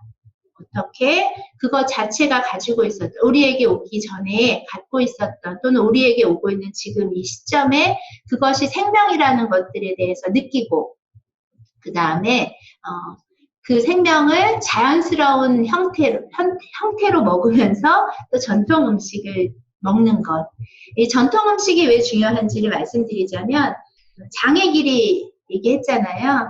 마찬가지로 우리 몸속에는 굉장히 많은 효소, 세균 이런 것들이 있거든요. 그런데 이런 것들은 어떤 영향을 받냐면 또 DNA에 영향을 받습니다. 그래서 우리 조상님들이 먹었던 음식들을 잘 소화시킬 수 있게 우리의 장의 길이도 좀 미리 계획을 해놓고 효소들도 미리미리 준비를 해놓고 일정 시간이 되면 그걸 우리에게 보냅니다. 그래서 전통 음식은 식문화를 지키자의 차원이 아니고요. 우리의 건강의 문제도 전통 음식과 아주 밀접한 관련이 있습니다. 그래서 제가 요즘 건강식품으로 관심을 갖는 것 중에 하나가 장이고요. 전통장이고 프리바이오틱스, 프로바이오틱스 이런 건강기능식품들에 대한 선전이 굉장히 많이 나오고 있는데 된장에는 프로바이오틱스와 프리바이오틱스가 아주 많이 들어있습니다. 하지만 된장을 잘 먹으라고 하는 얘기는 아무 데서도 하지 않습니다. 그래서 이미 우리는 잘 먹고 있었습니다. 예전의 방식대로 먹는다면. 그런데 그게 얼마나 소중한지를 잘 모르고 새로운 것들을 계속. 그래서 우리가 건강기능식품에만 너무 의지를 하다 보면 지금은 크릴오일, 또 프리바이오틱스, 프로바이오틱스였지만 그 전에는 뭐 아로니아, 그 다음에 렌틸콩 뭐 이런 것들이 있었어요. 새싹뿌리도 있었고. 근데 왜 그게 아직도 지속되지 않을까? 그거는 우리에게 적당하지 않았기 때문에 어느 순간 반짝 일어났다가 다시 없어지는 거거든요. 그래서 우리가 가장 잘 먹어야 되는 음식 중에 하나는 바로 전통 음식이다. 그 다음에 전통 음식을 먹긴 하지만 환경에 해를 끼치지 않는 방식으로 먹어야 된다. 그리고 맨 마지막으로 가장 중요한 것은 먹거리를 대상으로 보는 것이 아니고 우리의 생명을 유지시켜주는 고마운 생명으로 대할 수 있는 마음이 중요하다. 이렇게 마무리하겠습니다. 그래서 음식이 세상을 바꾼다는 것은 바꾼다고 저는 믿고 있고 스스로 깨어있는 음식 시민들, 깨어있는 이라는 거는 계속 어떤 변화가 있는지를 알아야지만 깨어있는 이라는 수식어가 붙을 수 있고요. 그 다음에 음식 시민이기 때문에 이 시민이라는 건 결국은 주인이 되는 세상이거든요. 그 어떤 것들을 운영할 때 스스로 주인이 되는, 그래서 우리가 음식에 대한 환경을 만들 때 우리 스스로가 주인의식을 가지고 우리 다음 세대 아이들에게 어떤 음식을 줘야 되는지에 대한 고민을 그리고 철학을 가지고 먹거리를 대하는 음식 시민이기를 바라는 마음으로 이 자리에 앉았습니다. 네, 고맙습니다. 감사합니다.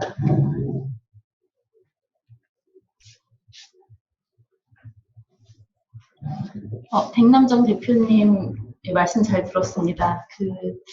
저도 음식을 먹는 거? 흔히 입맛이라고 하는 거는 태어나서 그런 건 줄 알았는데 이렇게 외부 영향을 많이 받기도 하지만 내가 만들어갈 수 있고 내가 이걸 어떻게 하느냐에 따라서 체형까지 달라질 정도로 음식을 먹는다라는 게 이렇게 중요하구나라는 거를 느낄 수 있었고, 하신 말씀 중에서 제가 제일 인상적이었던 건 이거는 그 플라스틱 요즘 포장재 관련해서도 그런 얘기들을 많이 하시는데, 원래 우리는 그러니까 지금 걸 전에 어떤 방식으로 바꾸는 게 아니라 원래 우리는 그렇게 살고 있었다라고 하셨잖아요. 그러니까 포장재 관련해서도 지금 막 뭔가 식재료를 사려고 하면 막 겹겹이 포장돼 있는 것들, 그렇지 않으면 뭔가 위생에 문제가 있는 것 같고 그런 것들, 예전에는 그러지 않았고 다 그냥 흙이 묻어있는 뭐 감자 그런 것들을 내가 가지고 간 뭐 장바구니 같은 데 담아오고 그렇게 살았다. 우리 예전에 그렇게 살았었는데 불과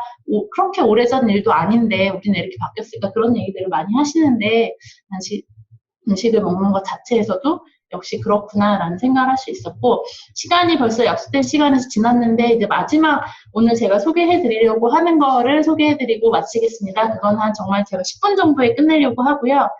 지금 자료를 잠깐 띄우는데 한 몇 초 걸릴 것 같아요. 잠깐 화장실 다녀오실 분들은 다녀오시고 제가 자료를 금방 띄우고 다시 마지막 순서를 하겠습니다. 네, 화면에 자료가 올라왔는데요. 지금 보시는 화면은 그 밑에 도메인이 있는데요. 저 더하기.kr이라는 주소로 들어가시면 아마 이 같은 인트로 화면을 보실 수 있을 거예요. 그러니까 저기 메인 카피로 나를 위한 6주간의 먹거리 기후행동 레시피라고 저희가 메인 카피를 정했는데, 일단 기후행동 이라고 하면 예전에는 친환경행동이라고 해서 그게 더 익숙하실 수도 있는데, 그러니까 기후변화라던가 이런 환경 영향을 좀 줄이기 위해서 개인이 하는 행동들, 대표적으로 에너지 절약을 위해서 멀티탭을 쓴다거나 대중교통을 이용한다거나, 근데 앞서 말씀드린 것처럼 우리 식생활에서의 그런 기후변화 영향도 굉장히 크고, 그 안에서 앞에서 그 세 가지 분야, 좀 고기 소비, 늘어난 고기 소비를 좀 줄이고 뭐 채소나 곡물류로 전환을 한다거나 음식물 쓰레기를 줄인다거나 포장재도 줄인다거나 그런 데서 할 수 있는 행동들도 굉장히 많이 있잖아요. 해야 되는 행동들. 근데 이런 것들을 좀 그래도 일반인분들이 이 필요성, 그리고 이걸 왜 해야 되는지, 이게 어떤 의미가 있는지를 좀 알기 쉽고 좀 그래도 재미있게 하실 수 있는 방법이 없을까라고 해서 재단법인 습관 나눔에서 지원을 받아서 이번에 개발을 하게 된 건데요. 크게 포인트는 두 가지로 잡았습니다. 나를 위한이라는 말이 있잖아요. 그러니까 나를 위한이라는 건 요즘 그런 게 굉장히 많이 유행을 하던데, 유형 테스트라고 해서 심리 테스트 그런 거랑 같이 해서 나는 어떤 유형인가라는 것들 재미삼아도 많이 하시잖아요. 그러니까 이런 행동들을 하는 데는 물론 뭐 기후 변화 그러니까 온실가스 감축 효과가 크고 하면 좋고 그런 이유들이 있지만, 그래도 개인이 처한 상황 아니면 개인의 특성에 따라서 어떤 사람은 좀 쉽게 할 수 있고 어떤 사람은 정말 하기 힘들고 그런 것들이 분명히 있거든요. 근데 이런 것들을 제시를 할 때 그냥 일률적으로 10개면 10개를 다 제시를 해서 한번 해봅시다라고 하는 것보다, 그런 상황에 맞춰서 좀 약간 선별적으로, 그리고 하기가 쉬운 것들, 알기 쉬운 것들을 먼저 한번 이런 것들 먼저 해보시면 어떨까요? 라고 제안을 하면 어떨까라는 그런 것을 시작을 해서 이걸 만들게 됐고요. 6주라고 되어 있는데 저희가 먹거리 기후 행동 관련해서 6개의 행동 카테고리를 뽑았어요. 근데 이게 일주일에 하나씩 제시가 돼요. 그러니까 하나씩 제시가 되면 일단 6주간 한번 체험을 해볼 수 있는 그런 것들을 어떻게 좀 더 잘 할 수 있는지 피드백을 받으면 더 좋다 보니까 내가 지금 어디까지 하고 있구나 이런 피드백 과정도 들어가 있고, 그런 요소들을 좀 반영을 해서 만든 거고, 지금 저 주소로 혹시 궁금해서 들어가 보신 분들이 있을 수도 있겠지만 사이트가 어느 정도 완료가 돼서 지금 이용 가능하신데, 아무래도 지금 약간 테스트 기간이라 가지고 안정화 되려면 며칠 시간이 걸릴 것 같고요. 그러면 제가 앞에서 미리 다 말씀을 드려버렸는데, 그러니까 기후행동이라는 게 물론 하면 좋지만 너무 좀 개인의 어떤 상황을 고려하지 않고 일률적으로 다 제시가 되고 있지 않나. 이런 것들이 기후행동을 좀 더 하기 어렵게 하는 것들이 아닌가라는 그런 문제의식에서 시작을 했고요.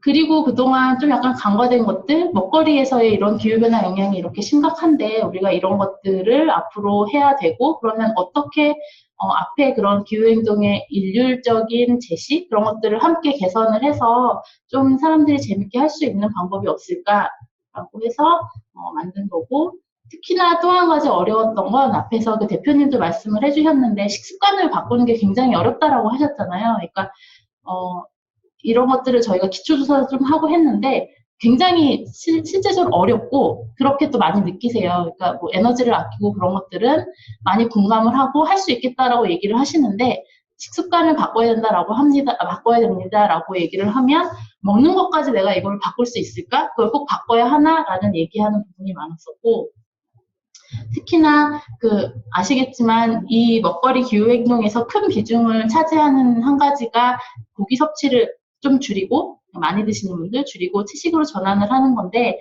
사실 이게 다 우리 한국 사람들 흔히 하는 얘기 있잖아요. 먹고 살자고 하는 거고 먹고 죽은 귀신이 때깔도 볶고 그러니까 식생활 그것도 뭔가 이렇게 힘이 들고 내가 체력 보충을 하기 위해서 고기를 먹는다라는 게 단지 그냥 맛보다 여러 가지 의미를 갖고 있는데 맛도 물론 중요하고요. 이런 것들을 과연 할 수 있을까라고 해서 그래도 좀 개인화된 그런 것들 입맛까지 고려를 해서 한번 이런 것들을 제시를 하면 좋지 않을까라고 생각을 했고요.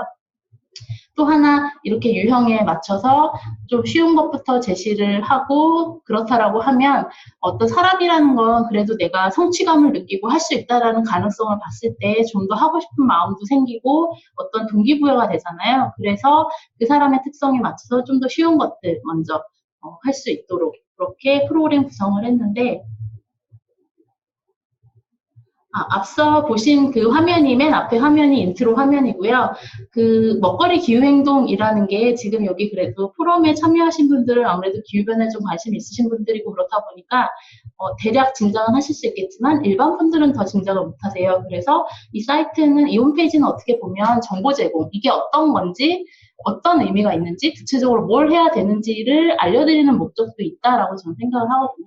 그래서 우리가 먹거리 기후행동이라는 걸 왜 해야 되는지 이 인트로 화면의 하단 부분에 가면 이런 설명들을 우리의 식생활로 인한 기후변화 영향에 대한 최신의 어떤 간단한 통계와 함께 제시가 되고요.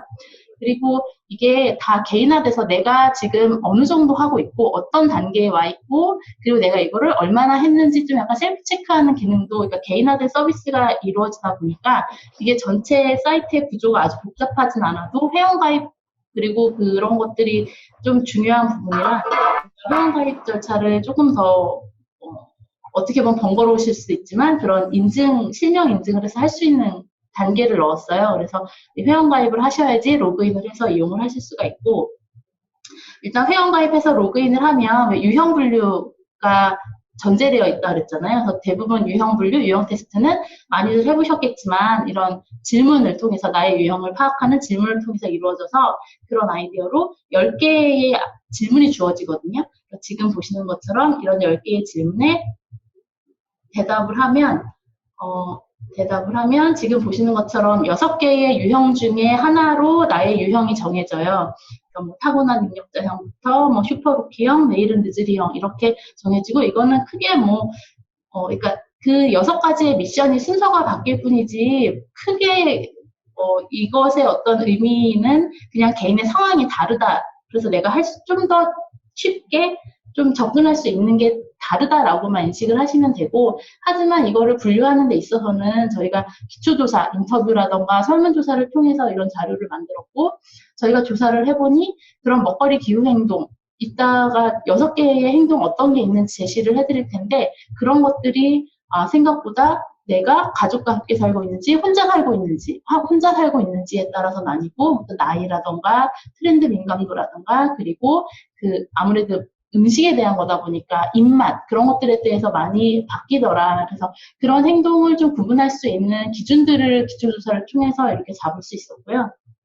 6개 유형 중에서 하나가 정해지면 그 다음에 일단 유형이 정해진 다음에 첫 번째 미션이 주어집니다. 여기 보시는 것처럼 원래 첫 번째 미션이라고 하면 예를 들어서 1주차 미션이 될 텐데 6개의 미션은 보시는 것처럼 배달 포장 음식 참아보기, 고기 줄이기, 음식물 쓰레기 잘 버리기, 음식 남기지 않기, 일회용품 이거 하나만은 안 쓰기, 푸드 마일리지 줄이기 이렇게 6개가 있어요. 근데 이 대략적으로 진작을 갔지만 또 구체적으로 이게 어떤 의미가 있는지 그리고 음식물 쓰레기를 잘 버린다는 게 또 어떤 세부 항목들이 있는지에 대해서 또 알기가 쉽지 않으시잖아요.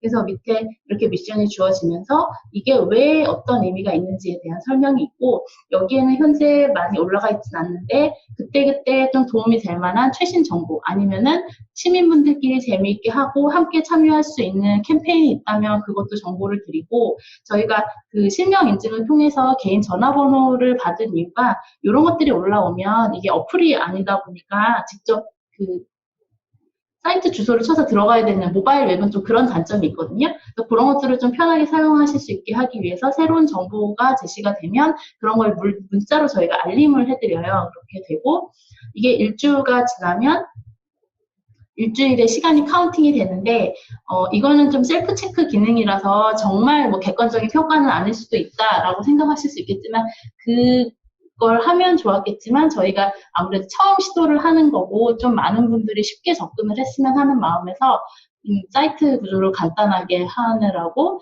그냥 셀프 체크 기능을 넣었습니다. 그래서 일주일이 지나면 이렇게 알림이 떠서 1주차 미션을 내가 매일 잘했는지 그럭저럭 했는지 아니면 잘 지키지 못했는지 를 체크를 하게 되면 이 위에 이 6단계가 각각 나의 상태가 표시가 되는 거예요. 그래서 이것의 기능은 내가 지금 몇 단계에 와 있구나. 그리고 내가 지난 1단계에서는 어느 정도 했고 2단계에서는 어느 정도 했고 앞으로 몇 단계를 더 하면 되는구나 라는 피드백의 기능이 있다라고 보시면 되고요.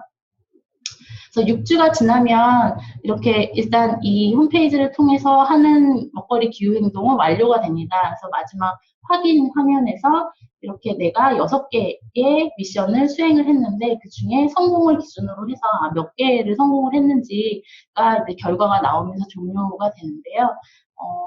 생각보다 좀 단순화된 서비스라고 그리고 저희가 좀 하는 과정에서도 그걸 의도한 바도 있는데 말씀드린 것처럼 먹거리 기후 행동이라는 게 어떤 게 있고 그래도 그 중에서 제시되는 것들 중에서 나한테 좀 내가 하기 쉬운 것부터 할 수 있는 관련된 정보를 얻을 수 있는 그런 웹페이지라고 생각을 해주시면 되고 이 웹페이지는 앞에 그 도메인에서 지금 테스트로 올라가 있고 아마 저희가 다시 연구소 뉴스레터를 통해서 알림을 드릴 텐데 이게 실제 사용해 보실 수 있는 그때가 되면 2, 3일 내로 저희가 안내를 드려서 들어와서 회원가입하시고 쓰실 수 있게 할 예정입니다. 많이 관심을 가져주시고 한번 내 유형이 어떤지도 한번 확인을 해주시고 나한테 어떤 미션이 먼저 주어지는지 내가 그걸 실제로 한번 해보는 그런 기회를 가지셨으면 합니다. 네, 오늘 런칭 포럼은 이걸로 마치겠고요. 네, 긴 시간 동안 그 컴퓨터 앞이나 핸드폰만 보기 힘드셨을 텐데 들어주셔서 감사합니다. 감사합니다. 네.